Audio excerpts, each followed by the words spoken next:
Assalamualaikum warahmatullahi wabarakatuh. Welcome to the Group 1 Cross-Cultural Understanding. In this video, we will discuss about body language and gesture. Before we start our discussion, let us introduce our team. Andan Maindra, Anissa Nailil Istiqlalia, Dian Wagviro Setiawan Putri, Elsa Milenia Febrianti, and Febi Vigara. And here is the table of content from our material. So, let's get started. Hi, I'm Elsa. Let's play this first. This is our table of contents. But here, I will explain the first part, the definition of body language and gesture. Let's see. Here. Okay, next. There are two parts, definition of body language and definition of gesture. The body language first. Okay. Body language is the range of nonverbal signals that you use to communicate your feelings and intention. These include your posture, facial expression, and hand gesture. According to experts, these nonverbal signals make up a huge part of daily communication. From our facial expressions to our body movement, the things we don't say can still convey volumes of information. Okay, this is the definition of body language. And the next is the definition of gesture. Here, the definition of gesture. Gesture is a movement, usually of the body or limbs, that expresses or emphasizes an idea, sentiment. The one example is the attitude raise hand overhead in gesture of triumph, kemenangan. Gesture can be described as the use of motions of the limbs, anggota tubuh, or body as means of expression. Gestures allow individuals to communicate a variety of feelings and thought, from contempt and hostility to approval and affections, often together with body language in addition to words when they speak. Gesticulation, anggota gerak, and speech work independently of each other, but join to provide emphasis and meaning. Jadi, gestur itu adalah salah satu dari body movement. Seperti yang saya contohkan tadi, mengangkat tangan ke atas untuk bentuk kemenangan. Itu adalah salah satu gestur. I think enough for the definition. Let's for the second part. Body language divided into 4 categories. The first category is body movement or gestures, the second is body position, and the third is facial expression, and the last is dress. The first categories of body language is body movement or gesture. Body movement is an expressive movement of a part of a body. It has vital effect or part in oral communication. Moreover, gesture of a person convey much more than what he speaks. The most familiar categories of body language are emblems or quotable gestures. One of the most frequently observed but least understood cue is a hand movement. Most people use hand movements regularly when talking. It can indicate a particular meaning, feeling, or intention. The category of hand movements includes salute, bowing, and waving. Salute. The salute is a formal greeting where the open hand is brought up to the forehead. It is often used in the military in a strictly prescribed manner in specific situations. The second is bowing. Bowing is another formal greeting and can be as extreme as a full 90-degree bend from the waist to even complete prostration on the floor. The third, waving. Waving can be done from a distance. This allows for greeting when you first spot another person. Waves can call attention and peak. Overhead wave can attract a person's attention from some distance. This also makes others look at you and is not likely from a timid person. A, a stationary palm held up and facing out is far less obvious and might be flashed for a short period. Particularly if the other person is looking at you, all you need is that he or she sees the greeting. Another familiar body language are using fingers. Same as body movement, fingers communicate many things. Here are some of the gestures. OK gesture, thumbs up, thumbs down, V gesture, twisting fingers, and crooked fingers. The second body language is body position. Body position means an attitude or position of the body. Each movement of body has expressive and defensive function. The way in which we sit or stand, walk in, walk out tells a lot about us. The third body language is facial expressions. Facial expressions usually communicate emotions. The expression tell the attitudes of the communicator. Researchers have discovered that certain facial areas reveal our emotional state better than others. This means that as the receiver of a message, we can rely heavily on the facial expression of the sender because his expressions are a better indicator of the meaning behind the message than his word. Facial expressions can be shown by eyes, mouth, head, arms, and hands. The last body language is dress. The kind of dress we use and the way in which we groom ourselves shows our status and attitude. We also influence how others look and clothes they wear. Psychical attractiveness plays an important role in our assessment of people. Person's dress and psychical appearance conveys great deal of information about him. Okay, we will continue our discussion. Now we will talk about common body language or gesture in daily social life. For the first, we have common gesture.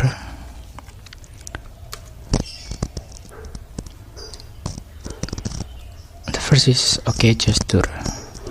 OK gesture in America and England, it means everything is well or everything is good, but be careful to do this sign in Latin America, Germany, Middle East, and France because it is sign of insult. Next we have thumbs up in America and Europe. It is sign of approval or hitchhiking,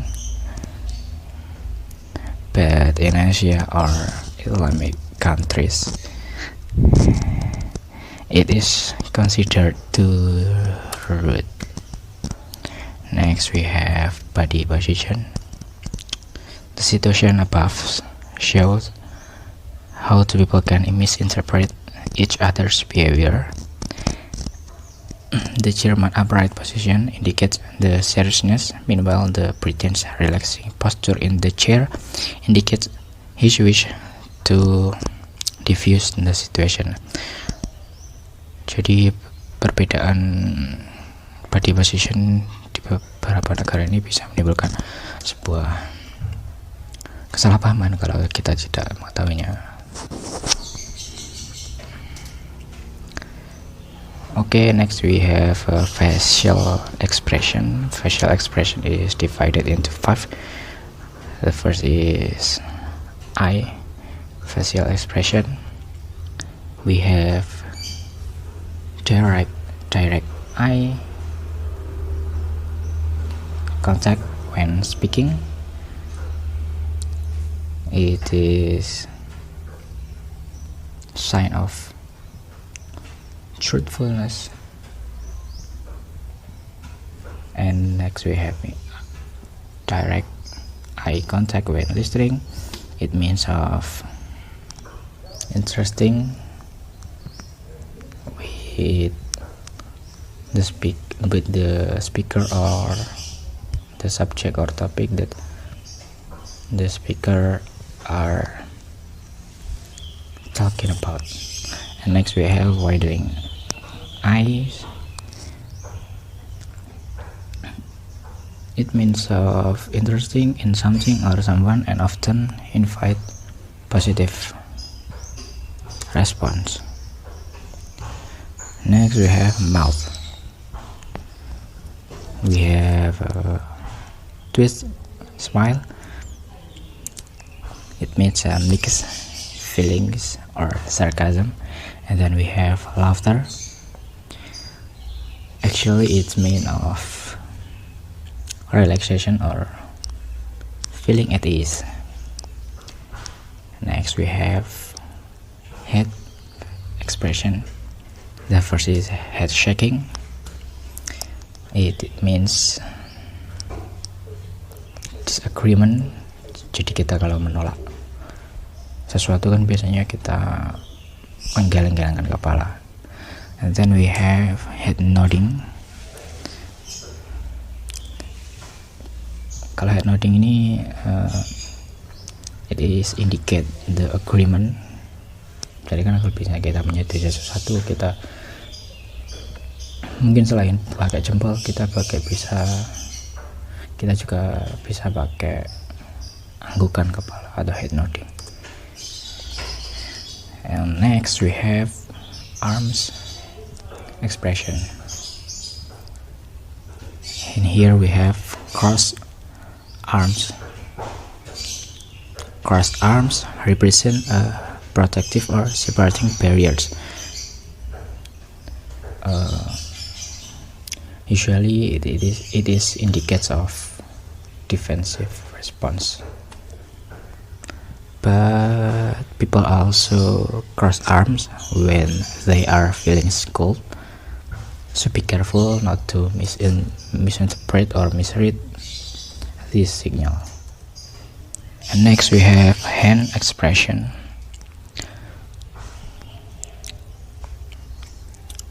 The first is clenched fist. It can indicate different feelings, defensive, offensive, positive, or negative, depending on context and other signal. Then we have finger wagging. It means of warning and refusal. And then we have hand stroking chin. It means thoughtfulness. And we have hands on hip, atau kita biasa mengatakannya berkacak pinggang, bertolak pinggang. It means of confidence, readiness, and availability. Jadi kita menunjukkan kita siap untuk apapun. And next we have last common body language or gesture. It is a dress. We have formal and informal. Formal dress actually usually used in a situation when we are going to interview, workplace, celebration, or place where some high-ranking people are present. And informal usually when person is going to a friendly party, barbecue, or an informal place. Jadi berpakaian ini harus tahu tempatnya Dahulu kalau kita mau ke tempat yang resmi kita pakai formal, kalau kita mau ke party kita pakai yang informal. Assalamualaikum warahmatullahi wabarakatuh. My name is Dia Mafira Setiawan Putri. I will continue about the materials. The examples of Indonesian body language and gesture. Okay, Indonesian hand gestures.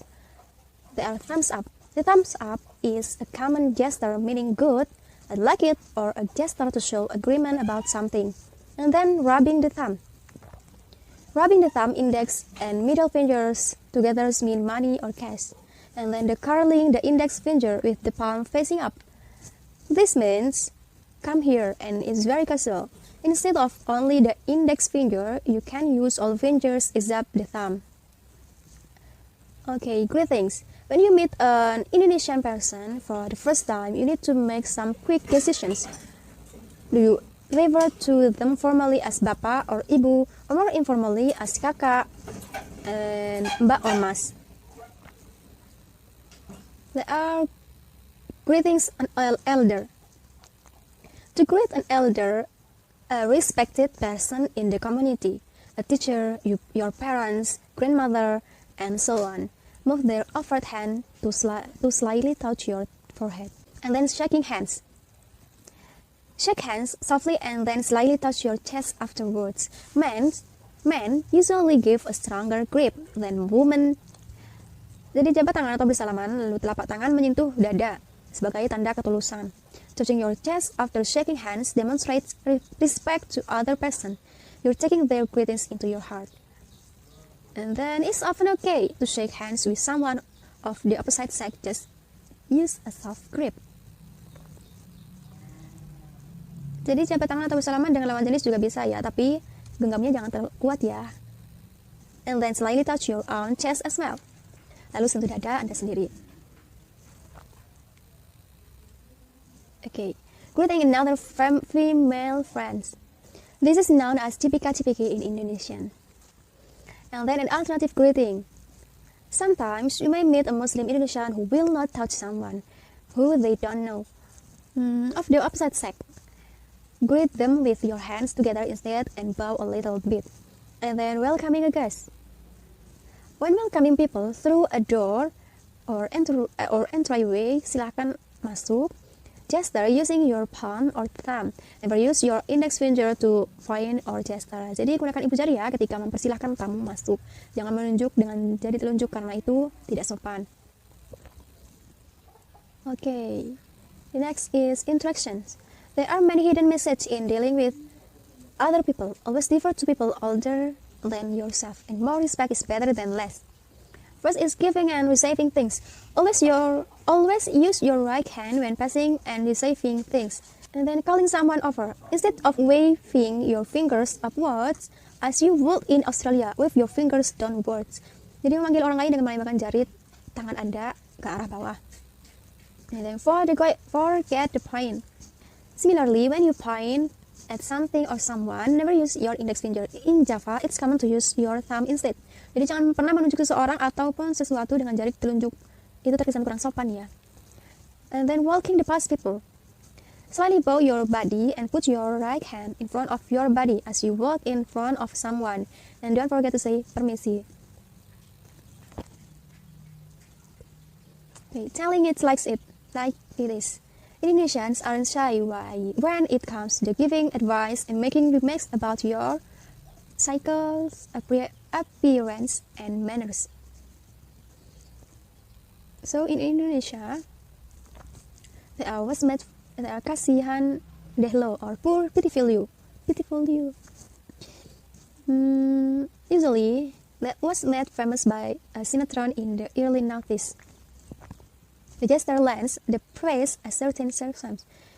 Jadi kasihan deh lo ini adalah bahasa tubuh yang populer dari sinetron di Indonesia. Biasanya menggunakan gerakan jari telunjuk yang dilikuk-likukkan dari atas ke bawah. And then so over it. Capek deh. Had enough? Over it already. Gesture like this and it claim capek deh. Oh no, not again. Jika Anda bertemu dengan yang membuat merasa capek karena tingkah lakunya, Anda bisa menggunakan bahasa tubuh ini. And then you are nuts man. Gila lu ya. Nah, mungkin seperti itu ya. Calling someone gila is a pretty severe insult, but this gesture lessens the impact. You need a frontal laboratory. And then use your brain, not your knee. Pakai otak, bukan pakai dengkul. Artinya mungkin seperti itu ya. It's commonly said to people who do stupid things without thinking.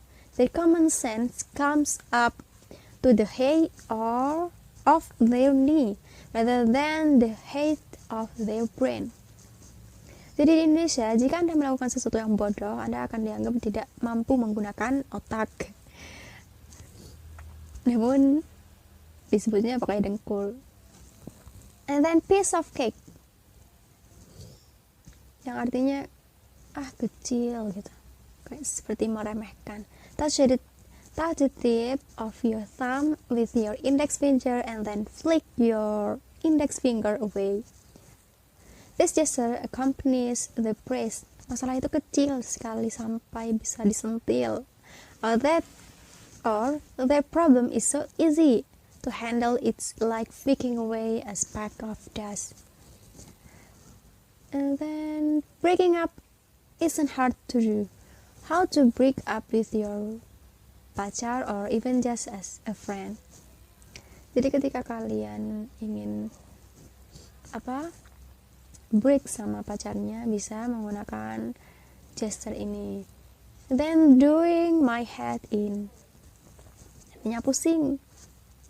What to say when you're dizzy or pushing with ideas, confusion, everything, it's giving you headaches. Pusing banget sih. But be careful say pusing in Malaysia. It means to drive. And then everyday life. There's the body language of everyday life. The gestures or voices are a few things Indonesian people do almost unconsciously. First is sitting.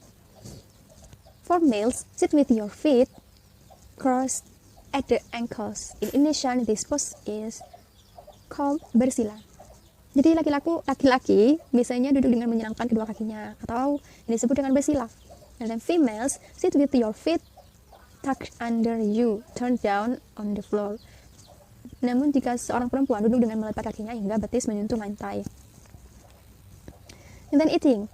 Food tastes better when you eat with your hands. Indonesian eating. Food tastes better when you eat with your hands. Indonesian call this the 11-finger fork. Jadi orang Indonesia suka makan dengan tangan karena makanan akan terasa lebih enak dan lebih nyaman. Mereka biasanya menyebutnya dengan garpu 11 jari.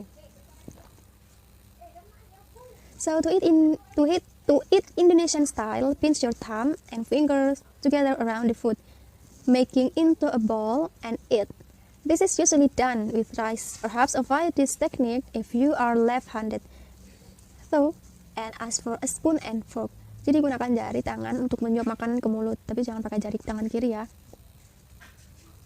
And then, the last but not least, get in line.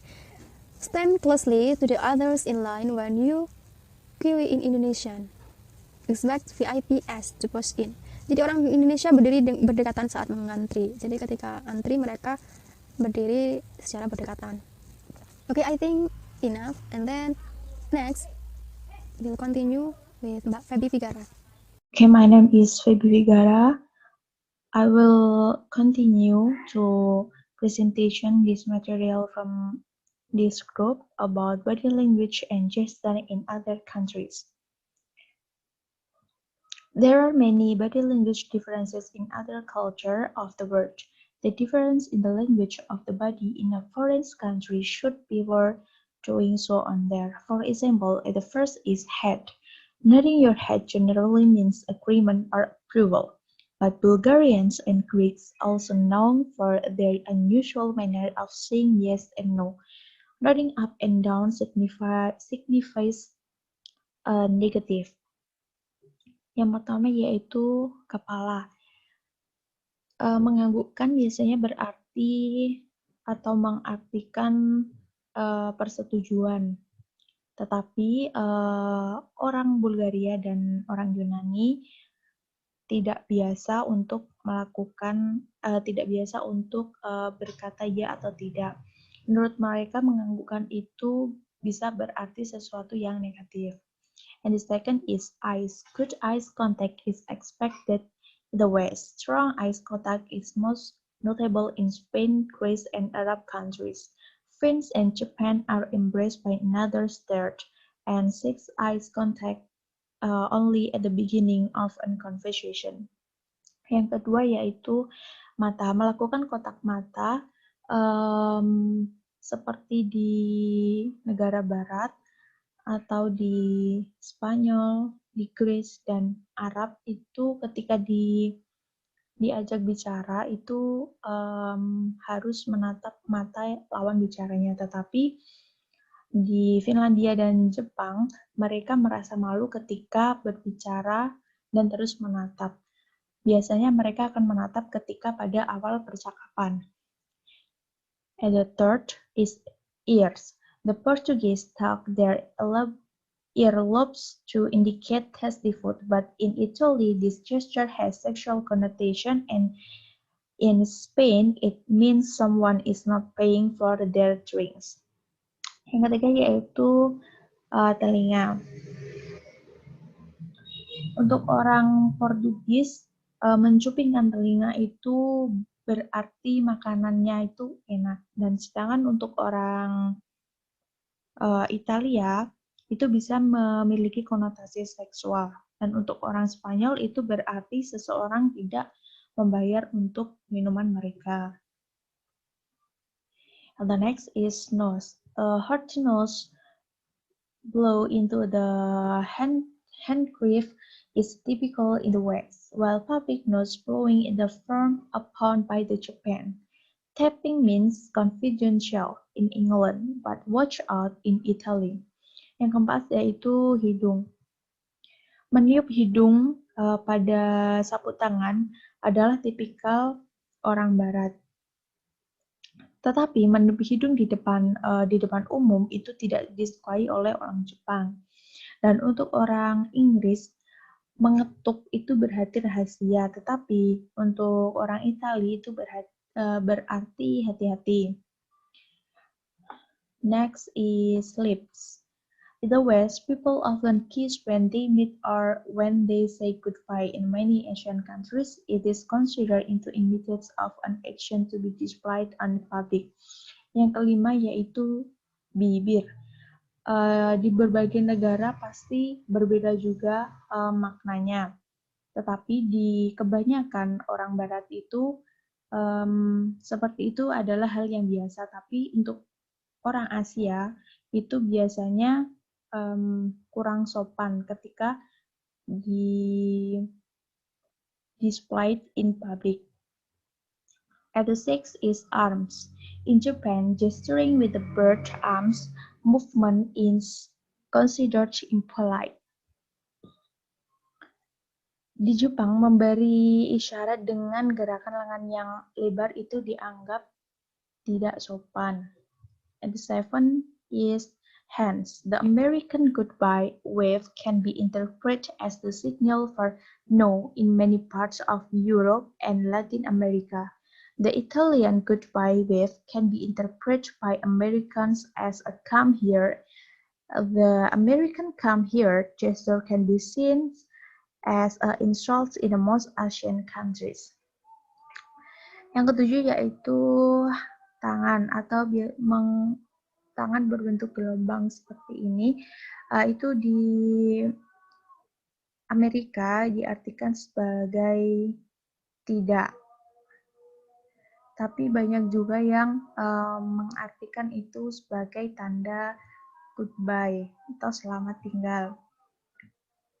Gelombang perpisahan Italia dapat diartikan oleh orang Amerika sebagai datang ke sini atau come here. Sikap datang ke sini dari Amerika dapat dilihat sebagai penghinaan di sebuah negara besar di Asia. And then legs. Sitting cross-legs in a common in North American and some European countries,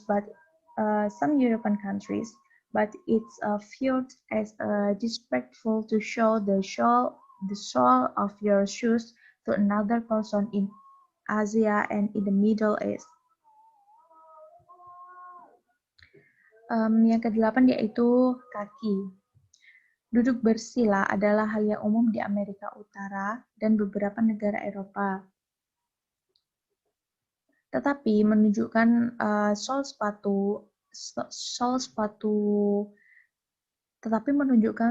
sepatu kamu kepada orang lain di Asia dan Timur Tengah dianggap tidak sopan.